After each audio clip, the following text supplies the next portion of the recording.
kapepe. Daw pista ba?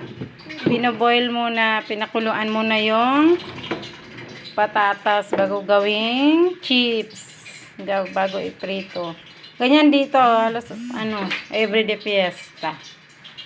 Ayan yung aming magandang kusinera. Si Alma from Iloilo?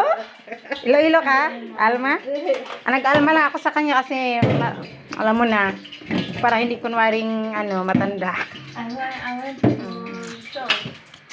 Yan. Ayan lang. Bago yan ipiprito, pakukuluan muna. Ayan mga kapepe, ininit mo. Kailangan mainit bago ilagay yung chips. So, ayan. Yan si Mary. Mary from Myanmar. Yes, Myanmar.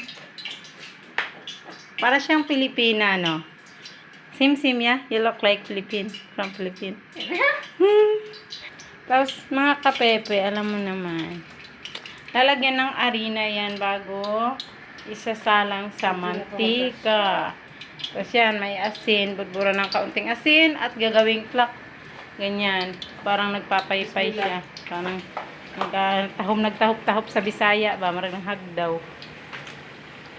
Yan. Okay, next day, I holiday. Every month. Andi Alma. I tell you, Because next month, Ramadan, Mafi of Ramadan. Next month, Ramadan. March. No, 11, okay. March 11 start Ramadan. Mafi of 1 month. Back ka na sa Ramadan. Kanino mga,